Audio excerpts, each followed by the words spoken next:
Tudo Bem-vindo, bem, Genuíno. Tudo bem? Está nos ouvindo tudo bem, certinho? estou ouvindo muito bem. Mais um prazer estar com a revista Fórum. O prazer é nosso, Bom dia, Genuíno. Genuíno. Ai, Genuíno, eu estava tanto querendo te ver hoje. Nossa, eu queria muito te ouvir Bom hoje, dia, sabe? Sinara. Eu tenho muitas histórias do parlamento sobre essa questão da PEC da impunidade. Então vamos para cima disso, Genuíno, porque, inclusive, 12 deputados do teu partido, o PT, entre eles Gilmar Tato, Alfredinho e Kiko, presidente estadual do PT São Paulo, votaram a favor dessa PEC. E o Gilmar Tato é vice-presidente do partido, né? Vice-presidente nacional. O Sinara, Rovai, Rovai, é um prazer estar com vocês. Olha, a mudança no dispositivo constitucional de 88 foi um fruto de uma negociação do PT, eu era o líder da bancada, por ocasião da eleição do Aécio para presidente da Câmara. Inclusive, o nosso candidato era o Luiz Mercadante. E no debate sobre as propostas, houve uma posição de acordo apresentada pela bancada do PT de modificar a questão da imunidade parlamentar. Por quê? Não vai. Havia um mal-estar na Câmara, porque dos 253 processos, só 2 foram autorizados. O do Idelbrando Pascoal, aquele da Serra, e o do Jabes Rabelo de Rondônia, vinculado ao tráfico de droga. A maioria, portanto, não era apreciada. E é bom lembrar que nós víamos de um debate muito intenso sobre os anões do orçamento e também sobre o impeachment do Collor. Então, havia um clamor no sentido de haver uma mudança no conceito de imunidade parlamentar. Qual era a posição da bancada do PT? E eu era o líder e depois fui sucedido pelo Mercadante. É que o que é imunidade? É para o deputado exercer o mandato. O que é exercer o mandato? Representar, defender, organizar, mobilizar, se reunir com o povo. Quer dizer, feminicídio, racismo, roubalheira, não é da natureza do mandato parlamentar. Então, a gente queria preservar aquilo que é essencial para o exercício do mandato. E foi um avanço a votação dessa PEC na mudança do conceito de imunidade parlamentar. Esse conceito, Robai, vinha da ditadura militar com aquele retrovisor. Quando nós fizemos a Constituição, de 88, a cultura política era o executivo caçar, através da ditadura militar, os parlamentares. Inclusive, o último foi o Chico Pinto, que foi caçado e preso. Teve o caso do Lisênias Maciel, teve o caso de vários deputados que passaram por processos de cassação. Então, a ideia era preservar a natureza do mandato. Essa blindagem ou a impunidade que está consagrada nessa emenda é um absurdo. Em primeiro lugar, porque a votação não podia ter acontecido com o concurso de alguns deputados do PT. Eu acho que isso aí demonstrou uma divisão na bancada que é inaceitável nesse momento de enfrentamento. O segundo problema é que você sabe que o voto secreto foi abolido na primeira votação, na noite de terça para quarta. Aquela votação, teve o concurso de 8 deputados do PT. Como foi 314, se 8 deputados não tivessem votado, portanto, passava o voto aberto. Então, é necessário que a gente faça esse relato, porque a proposta de mudança da imunidade parlamentar foi um dos itens apresentados pela bancada do PT na negociação com Aécio Neves. A disputa em 2001 era entre o Aécio Neves e o Inocêncio de Oliveira. Sabe aquela divisão que teve com o ACM, o Fernando Henrique Cardoso, e o Aécio saiu como candidato e ganhou. Então, eu acho que isso é importante. Por quê? Porque nós precisamos o que é a natureza do mandato, o que é essencial para o deputado exercer o mandato. E, na medida em que isso embaralhou com essa emenda absurda, essa emenda que estão chamando da emenda da bandidagem, isso aí dificulta muito. Eu acho que a imagem do Congresso está profundamente afetada. No meu modo de entender, só através de um grande movimento de opinião pública, um grande movimento social, movimento político, nós podemos barrar essa PEC da impunidade. E eu acho que se relaciona com a questão da anistia, porque a discussão da anistia está vinculada com esse tema. Por quê? Porque eles querem, na verdade, se colocarem acima da lei. Os deputados e senadores, é importante eles preservarem o mandato para representar, para discutir, para denunciar, para se organizar, para mobilizar. Isso não tem nada a ver com tráfico, não tem nada a ver com racismo, não tem nada a ver com feminicídio, não tem nada a ver com emendas impositivas. Portanto, essa degradação do parlamento, na verdade, Robai, começou com Eduardo Cunha a emenda que estabelecia as emendas impositivas, que antecedeu o impeachment da Dilma. Eu acho que é importante resgatar essa história para a gente defender uma reforma política ampla. É claro que a criminalização da política nós temos que debater e discutir, mas não é disso que se trata. A criminalização da política aconteceu no Mensalão, aconteceu no chamado Petrolão, aconteceu na Lava Jato.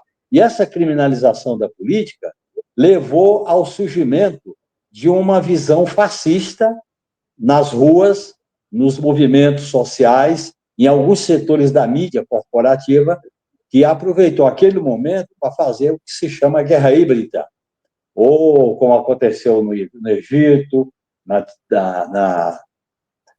na própria Líbia, com a morte do Gaddafi, em alguns países, como na Itália, que essa maneira de deslegitimar a política.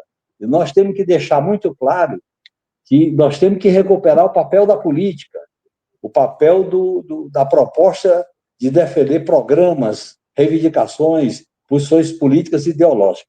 Para isso é necessária a preservação do mandato e devia se precisar bem o que é inerente ao exercício do mandato parlamentar. Muito bem. Ontem, nessa aprovação aí da urgência do projeto de anistia, foram 311 votos a favor e 163 votos contrários. A impressão que a gente tem assim para o povo brasileiro é que a Câmara, pelo menos, foi dominada pelo bolsonarismo, né? Sinara, a Câmara foi dominada pelo bolsonarismo em aliança com o Centrão.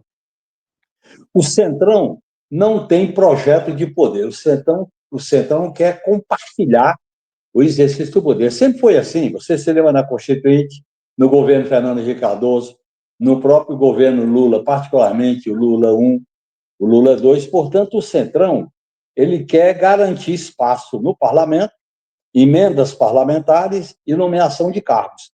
Eu acho que essa situação está indo para o fundo do poço. No meu modo de entender, nós estamos diante de uma crise institucional. Essa crise institucional vai se agravar com a votação da anistia. Então, no meu modo de entender, é um risco muito grande que nós estamos correndo. Na verdade, Sinara, nós temos uma crise institucional que foi aberta com o golpe de 2016 e ainda não foi fechada. Exato. Ela foi aberta em 2016, ela continuou no exercício do Bolsonaro como presidente da República, ela continuou com as tentativas golpistas que culminaram no 8 de janeiro, e eles agora querem colocar a anistia com o aval do imperialismo americano para tentar resolver, pela via autoritária e fascista, essa crise na eleição de 2026. Nós vamos ter um período extremamente crítico, imprevisível, que é a preparação da disputa de 2026.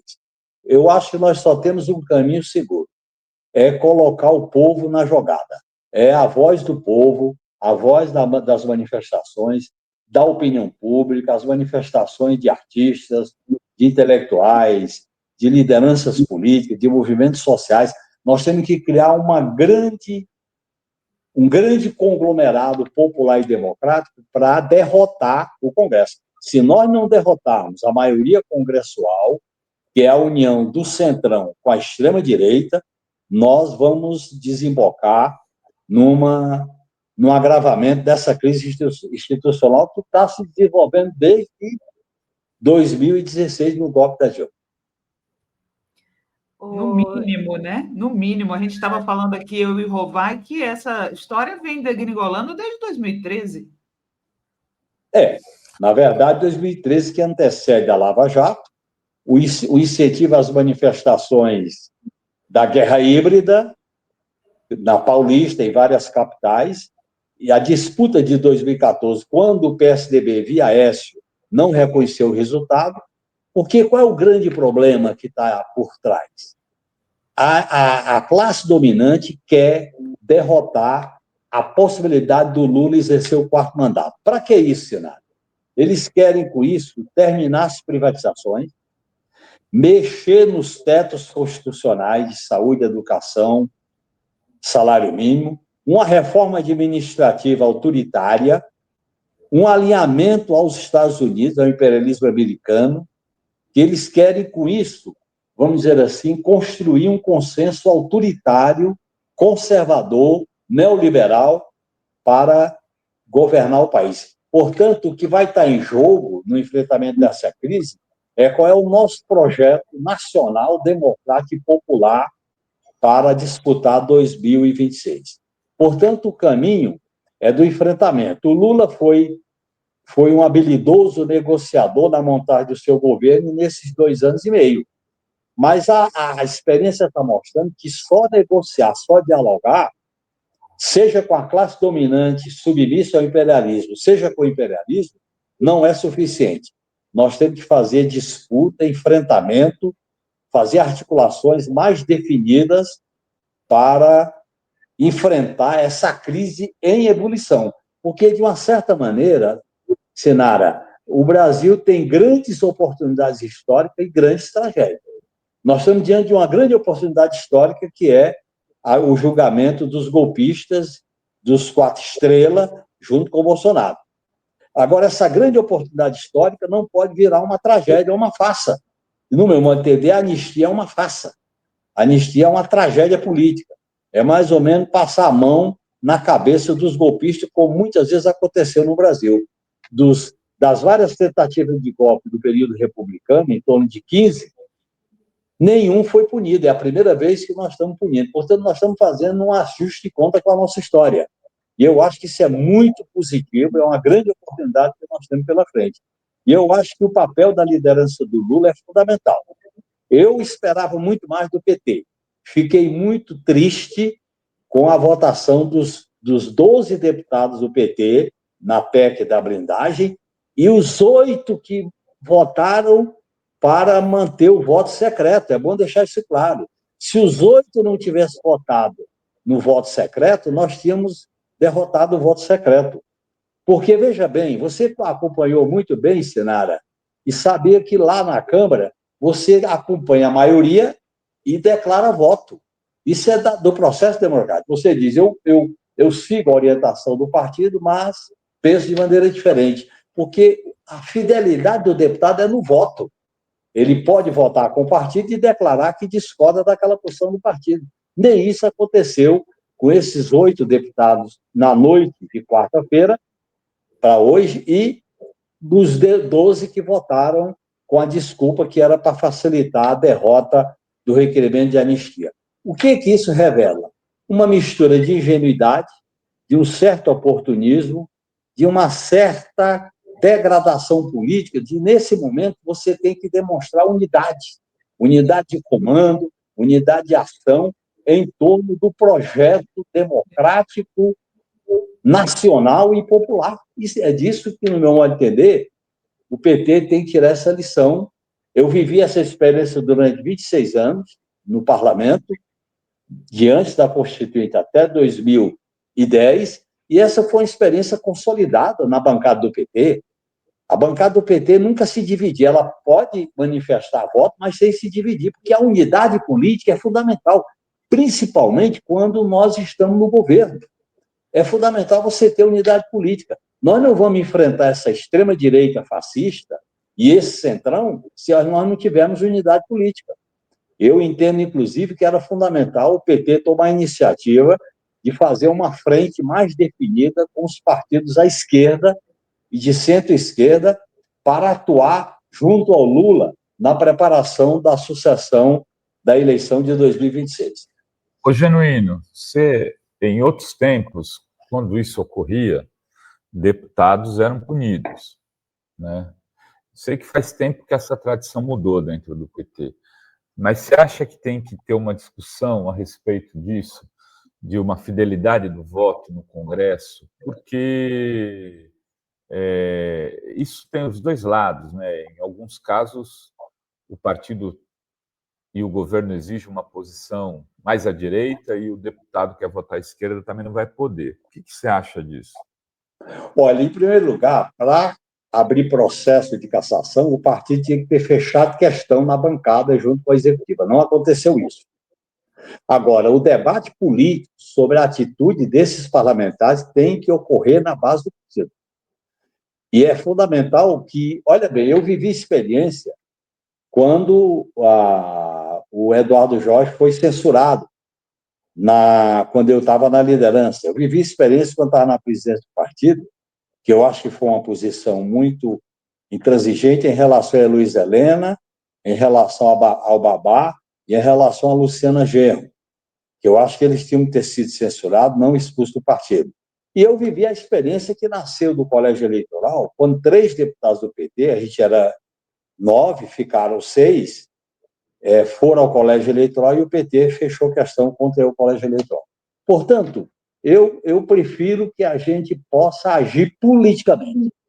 Agir politicamente tem que ter uma direção com força, com autoridade, com legitimidade para debater com a bancada. Quando a Gleisi estava na presidência do partido, ela fazia muito isso através das suas intervenções públicas. No meu modo de entender, o novo presidente, o Edinho, teve uma postura meia frouxa em relação a unir a bancada. Você tem que unir a bancada politicamente. A unidade política da bancada é essencial para o governo Lula. Como é que nós vamos enfrentar o imperialismo americano, a extrema-direita, esse centrão, se nós não temos um núcleo de unidade? Esse núcleo de unidade é que dá autoridade, dá legitimidade. Eu acho que a gente devia fazer esse debate na base do partido, que eu acho que é essencial.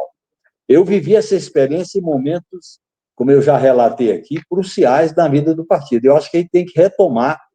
O que está acontecendo, é que a esquerda ela se domesticou, ela acabou caindo no possibilismo, ela acabou caindo no pragmatismo.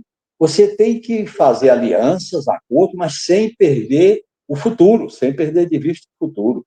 Aquilo que o Pepe Mujica dizia, nós podemos fazer reforma no capitalismo, mas jamais podemos esquecer do socialismo. Nós temos que ter um futuro. A crise que a humanidade está vivendo, a crise do imperialismo americano, as ameaças do Trump, a crise que nós estamos vendo em Gaza, a crise da guerra na Ucrânia, exige uma esquerda mais determinada, mais unida. E eu acho que o partido está muito, vamos dizer, fragilizado nessa concepção. E eu acho que o trabalho devia ser feito assim. Neste caso, nós devemos priorizar o debate político, porque como não fechou questão, você não pode punir porque não fechou questão. Eu acho que o correto é a bancada tomar uma decisão de maioria, e a maioria votou contra a PEC da bandidagem, a minoria tinha que ter seguido a bancada e ter dito, nós vamos votar com a bancada menos divergindo. Pronto, é assim o processo democrático. Porque a fidelidade do deputado com o partido é o voto. O voto é o laço de fidelidade do deputado com o partido. Alvin Sala, Genuíno, você já ouviu falar da plataforma OM Play que a gente está lançando? Eu acompanhei, viu, Novaes? Eu acompanhei domingo. Eu acompanhei, achei uma bela iniciativa. Parabéns. Eu estava acompanhando no domingo e vibrei. Eu acho que essa plataforma é um salto de qualidade que vai demonstrar a unidade da esquerda. eu acho que uma das exigências que a gente vive hoje, seja na política institucional, nos movimentos sociais, na imprensa democrática e na relação com os atos públicos, como esse que vai acontecer domingo, na Paulista, é unir a esquerda. A esquerda não pode se pulverizar, não pode cair em disputa fratricida. Olha o exemplo trágico do que aconteceu na Bolívia. Portanto, a unidade da esquerda é um valor essencial para a gente enfrentar essa crise, porque a crise é profunda. Nós estamos vivendo uma contradição entre a barbárie e a civilização. E se a esquerda não se une, ela fica fragilizada. Por isso que eu critico a posição dos 12 deputados e depois a votação dos 8. E quero parabenizar.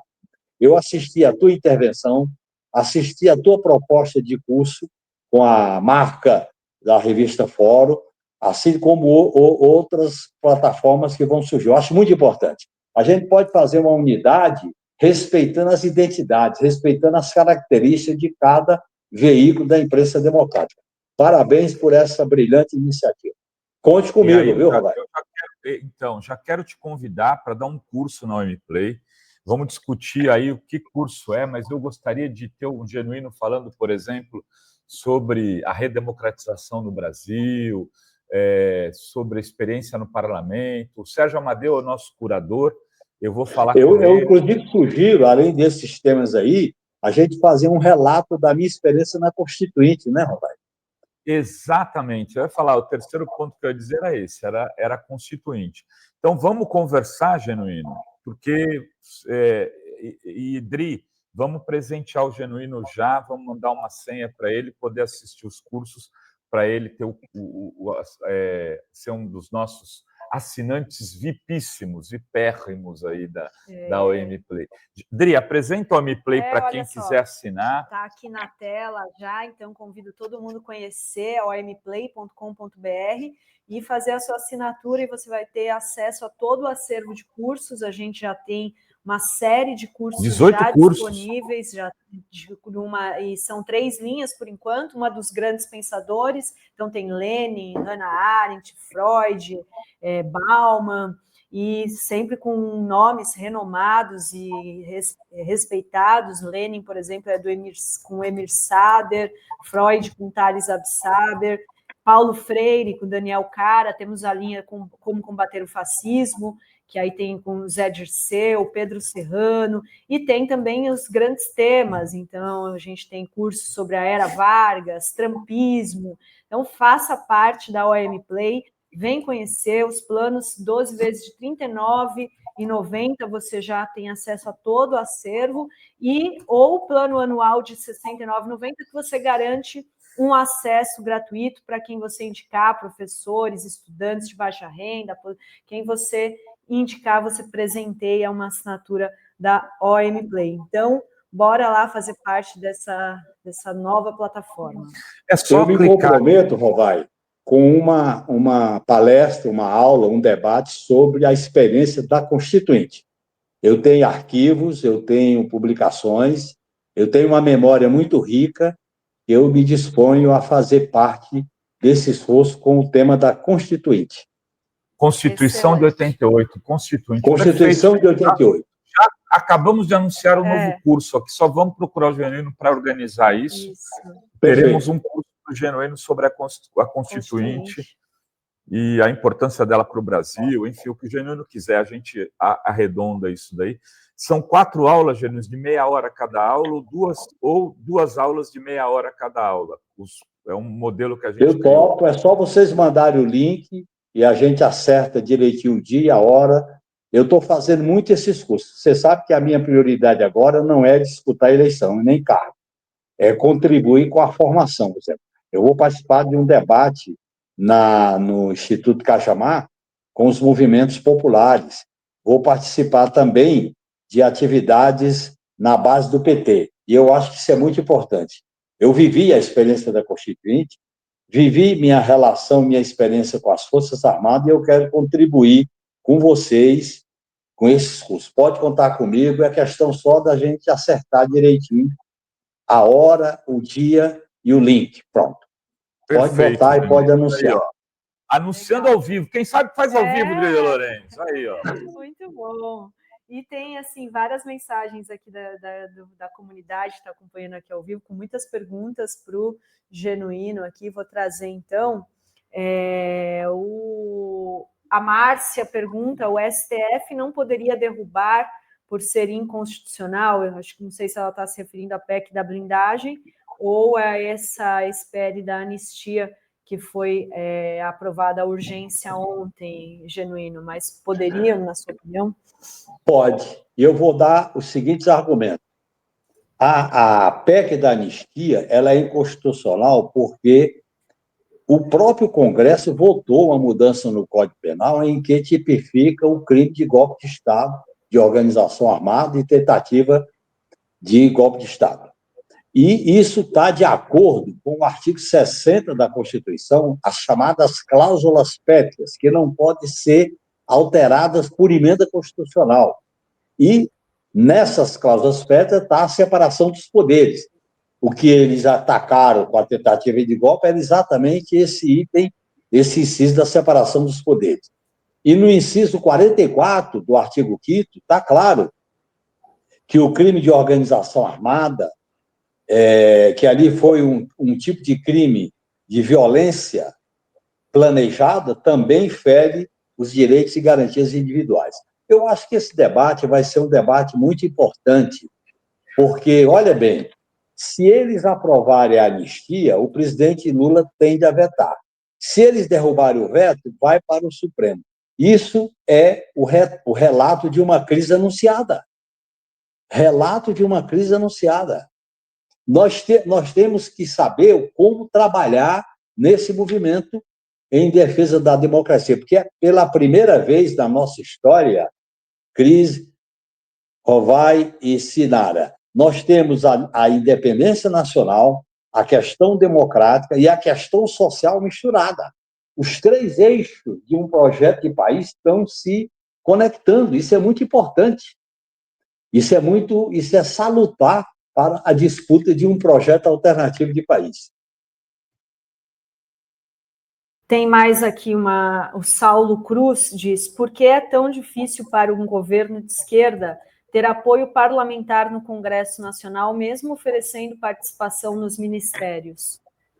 Porque o sistema eleitoral e partidário nosso favorece as oligarquias, o voto é uninominal. E outra coisa, o peso do eleitor para votar em deputado é diferente do peso do eleitor para votar em presidente. Quando você vota para presidente, o eleitor tem o mesmo peso no Brasil inteiro. Mas quando você vota para deputado, existe a herança da ditadura. Que herança é essa? Diz o seguinte: nenhum Estado pode ter menos do que 8 e nenhum Estado pode ter mais do que 70. Portanto, você tem uma desproporcionalidade. Isso combinado com o voto uninominal. Com emendas secretas, com emenda PIX, você tem uma oligarquização da atividade parlamentar. É tanto que hoje você tem poucos deputados de opinião. Você tem deputados que são da corruptela, da paróquia, da freguesia, porque ele é emenda, é o interesse imediato. Você não tem o debate dos grandes temas. Por exemplo, esses temas que você estava se referindo aí sobre a Constituição, sobre a defesa nacional, sobre um projeto de desenvolvimento tecnológico e científico, sobre a geopolítica mundial. São temas que o parlamento praticamente está ausente desse debate macro.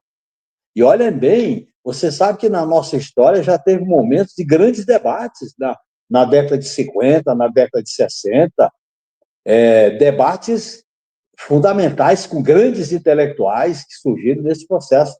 Nós temos que levar o debate. Eu acho que uma das exigências que eu faço ao meu partido é o PT promover, articular, tomar a iniciativa de fazer conferências, debates com outros partidos de esquerda e até com lideranças internacionais, porque não dá mais para a gente enfrentar essa crise se a gente não começar disputando a crise da geopolítica mundial.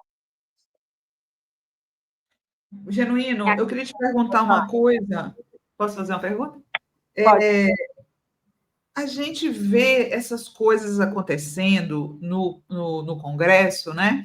E eu fico pensando se o Eduardo Cunha não é uma eminência parda desse processo, né? Porque, por exemplo, em relação à PEC da blindagem, não, em relação a tornar Eduardo Bolsonaro líder, né? Porque eu estou perguntando isso, gente, porque o Genuíno era um dos maiores craques em regimento interno da Câmara, tá? É respeitado por todo mundo em relação a essa história de regimento. Então, eles conseguem encontrar um negócio no regimento que permite que os líderes não marquem presença. Então, por isso que o Eduardo Bolsonaro pôde se tornar líder. E isso foi uma coisa criada na época do Eduardo Cunha. Então, a gente fica pensando assim, poxa, o Eduardo Cunha está por trás desde o Arthur Lira, continua com o Hugo Mota, que era pupilo dele, né? Lembrando que aquela famosa foto do Eduardo Cunha com o Fufuca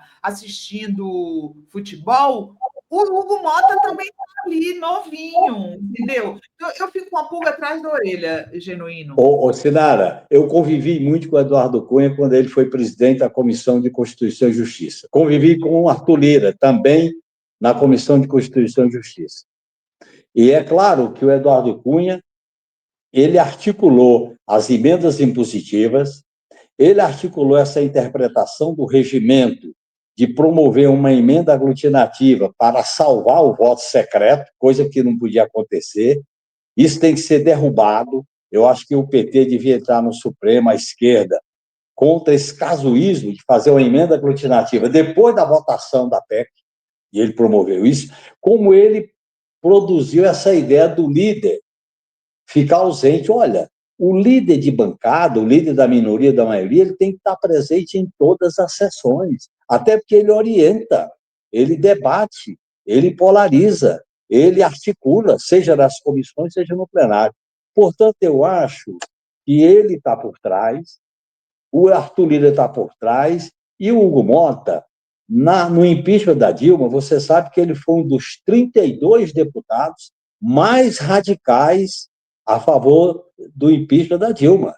Ele, inclusive, votou contra a cassação do Eduardo Cunha na Câmara.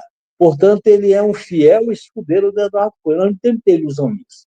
Eu acho que a nossa bancada e a esquerda errou em fazer acordo com o Hugo Mota.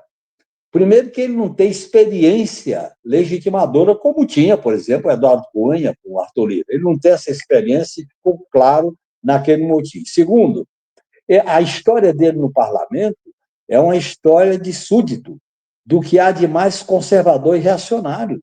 Essas figuras aí que você citou, eu acho que estão por trás dessa manobra da anistia e essa manobra da PEC da bandidagem. E essa PEC da bandidagem, ela revela um problema grave, porque a maneira de buscar proteção é ter um mandato parlamentar, porque ele nunca vai ser cassado.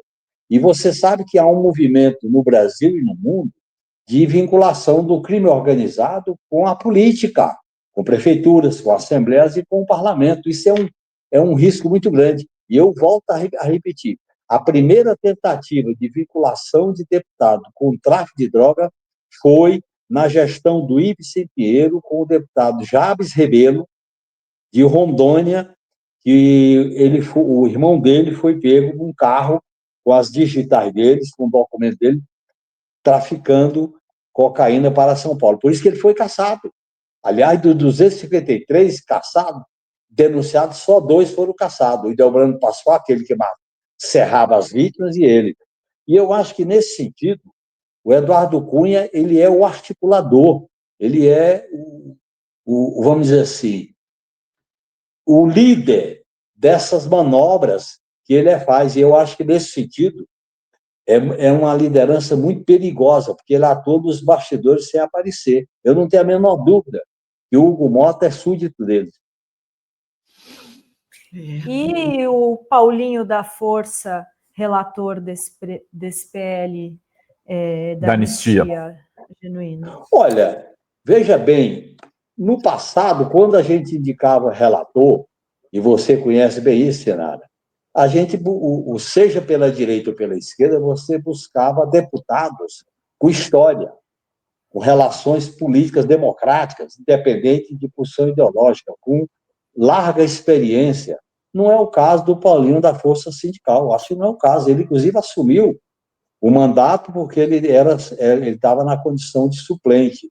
Não é um deputado que tenha se destacado, não é um deputado que tenha polarizado, não é porque hoje não se valoriza aqueles deputados, não existe a figura do deputado que polariza, que enfrenta, como, por exemplo, eu me orgulho com as intervenções do Lindeberg Farias, tá certo? Com as intervenções da Sâmia Bonfim e Orlando Silva, Melchiona, eu me orgulho, porque são deputados que fazem enfrentamento político, ideológico. O caso do Paulinho da Força Sindical, ele nunca se notabilizou por esse tipo de enfrentamento da casa. Então, eu acho estranha essa indicação dele para relatar o projeto. Agora, é claro, como nós vamos derrotar esse projeto, como nós vamos denunciar, eu acho que a gente só derrota esse projeto se as ruas falarem alto. Sem as ruas, essas manobras, esses casos vão se perpetrar no Congresso Nacional. Muito bem. Muito bem. Deixa eu ver aqui se tem mais perguntas.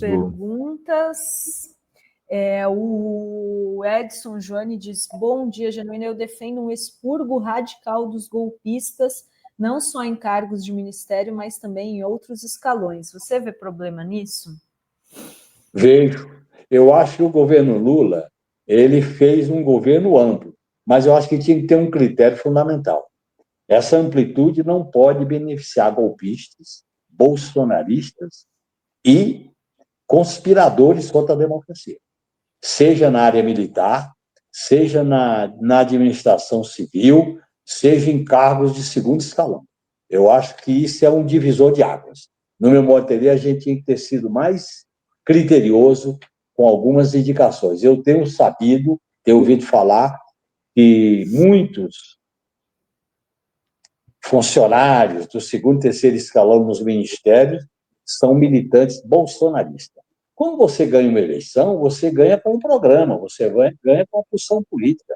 E você tem que levar isso na devida conta para efeito de viabilizar o programa. Você não pode ter quinta coluna dentro de um governo anti-Bolsonaro, antifascista. Muito bem. Mais uma. Vai, Sinara? Eu tenho mais uma. Genuíno, você foi presidente do PT e foi injustamente acusado na época do mensalão, e agora a gente está vendo que um dos objetivos dos bolsonaristas é justamente blindar presidentes do partido. Imagine se fosse o PT que tivesse feito isso, minha gente. Né? Então, como é que você vê essa tentativa dos bolsonaristas de colocar os presidentes de partido como blindados dentro dessa PEC da blindagem, né? E sendo que hoje o presidente do União Brasil está sendo acusado de ter aeronaves pilotadas pelo PCC? Olha, Sinara, você tem toda a razão com essa sua preocupação. O partido é uma entidade privada de direito público. A atitude do partido é privada. Por exemplo, quando o partido faz empréstimo, como eu fiz no Banco Rural e no outro banco, né, foi um empréstimo legal, assinado e pago.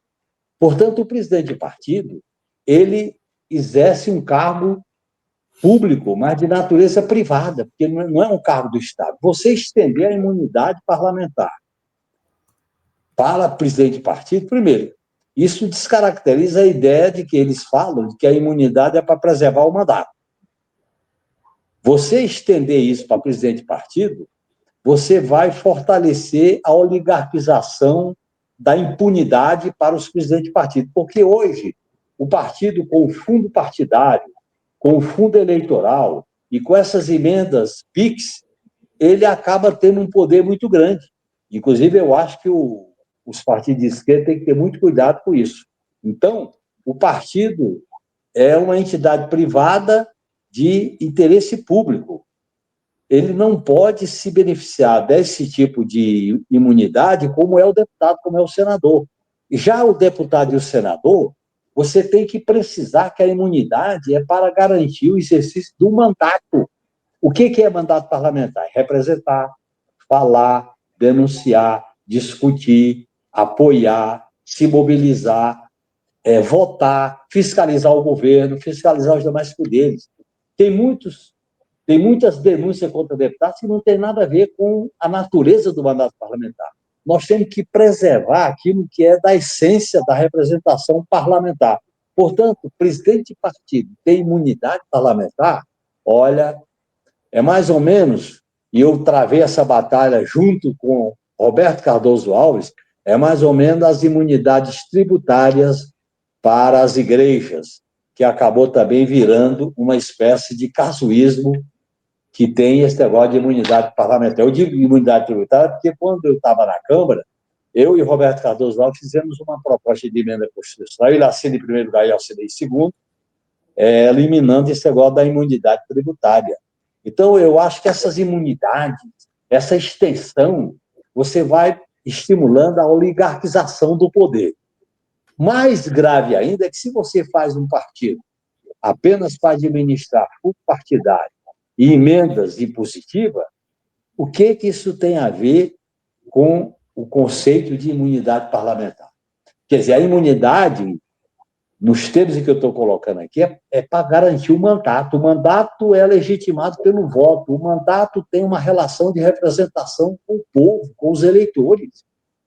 Não é, o presidente do partido, ele exerce o mandato de um interesse privado de função pública. Como é que se vai estender a imunidade para o presidente do partido? Eu acho que é mais um casuísmo dessa PEC da impunidade. Muito bem, deixa eu além ler do aqui. voto secreto, além da exigência de votação na Câmara, além de todos os casuísmos que essa PEC encerra. E eu acho que isso é suicídio político, viu? Eu acho que o Centrão e a extrema-direita estão apostando no quanto pior, melhor. Isso vai ter um custo muito alto. Eu acho que a legitimidade da maioria do parlamento vai estar em xeque, eu acho que vai haver um movimento de resistência muito amplo. Eu estou animado com a possibilidade de a gente derrotar essa caminhada para a insanidade, para o caos. Mas como eles governam em defesa do caos, o caos é uma maneira de legitimar as atrocidades, a barbárie e transformar o anormal em normal. Eu vou ler agora todos os que não são necessariamente perguntas, mas o pessoal que está pedindo aqui. A Terezinha Marques diz: bom dia, não muito, o câncer do condenado é só narrativa, o Congresso é o verdadeiro câncer nacional. O Afonso Cardoso diz: o que posso dizer para o capitão? Lamento e deixa de mimimi. A Márcia Borges diz: do que adianta o Bolsonaro ser condenado pelo Supremo e depois ser liberado por PECs do Congresso? Aí eu já li a pergunta dela, que ela tinha feito anteriormente. Andréa Cristina diz: genuíno, cadê o setor cultural, as torcidas, mídias, juristas, movimentos? Domingo precisamos de volume nas ruas. Concordo inteiramente. Precisamos de volume, inclusive diversificando as nossas bandeiras, as nossas manifestações.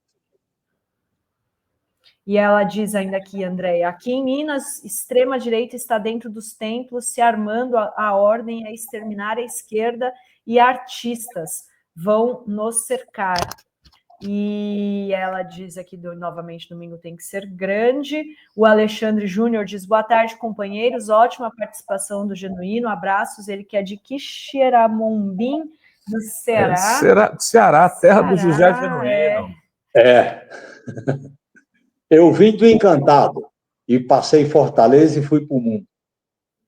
Mas eu queria também colocar uma coisinha rápida. A nossa tarefa, Cris, Rovai e Sinara, é enorme, porque nós temos que libertar as consciências, os símbolos, as palavras, os conceitos do que foi aprisionado pela subjetividade capitalista, do individualismo, do medo, da vingança, do ódio. Então, a nossa tarefa é ganhar corações e mentes para um projeto emancipador. Isso tem a ver com a luta das mulheres, com a luta do povo negro, com a luta da comunidade LGBTQIA+, com a luta dos povos originários, com a luta da nova classe trabalhadora, da uberização, e fazer esse movimento juntando todas essas partes, todos esses liames, para a gente construir uma verdadeira frente ampla de esquerda. E tem aqui também o Anderson Gonçalves, está dizendo que o PT corre risco de virar um MDB sem compromisso de lealdade. E a Andrea diz que Cunha está aqui em Minas articulando clubes, mercadores da fé, policiais, banqueiros, negócio de armar jovens aqui em Minas foi Perrella. O Perrella e o Aécio lá com aquele aerococa. É isso mesmo. Nós temos que evitar o risco da descaracterização do PT. O PT tem 45 anos de fundação, foi uma proposta generosa, com muitos erros, com muitos defeitos, mas com muitas virtudes, e nós não podemos aceitar a sua descaracterização política. Eu acho que o PT foi fundamental para unir a esquerda nos anos 80, foi fundamental para unir a esquerda na resistência ao neoliberalismo do Fernando Henrique Cardoso, foi fundamental para o Lula 1, 2 e Dilma 1. Eu acho que está sendo importante para o Lula 3. Nós temos que cuidar da afirmação do partido como um partido antissistema, anticapitalista e socialista. Muito bem, é uma última do Edelso, ele diz aqui, Genuíno, por que não é assessor no parlamento para confrontar as picaretagens do Edu Cunha? Eu contribuo com minhas aulas, com minhas experiências, e quando sou convocado, eu participo de reuniões quando eu sou convocado. Muito bem. E aqui, fazendo as nossas análises aqui, riquíssimas aqui na TV Fórum, eu queria agradecer muitíssimo o Genuíno, não sei se Rovai, né? Eu lembrar o Genuíno, o lançamento do livro dele em Santos, ontem fez 8 ou 7 anos. O Facebook me avisou, mandou a foto lá, a gente reunido, Genuíno. Todo mundo aqui, olha só. E eu reencontrei com você, Rovai, depois de tanto tempo, né? Verdade. Eu me reencontrei contigo, foi um encontro emocionante, muito incentivador. E quando eu for falar sobre a Constituinte, eu tenho um livro novo sobre a Constituinte, Lições, Ensinamentos e Crises. E eu tenho essa memória, eu vou colocar à disposição dos internautas da revista Fora e dessa plataforma. Eu estou mobilizado para me preparar a aula sobre a Constituinte. Não, o Serginho já vai te procurar hoje. O Sérgio Amadeu falou que tem o teu contato, que você teve no lançamento do livro dele e que ele vai te procurar hoje. Valeu. Legal. Combinado, Genuíno. Valeu. Tchau, Genuíno. Sempre um prazer. Um grande abraço, Sinara, Rovai e Cris. Salve. Obrigada. Tchau.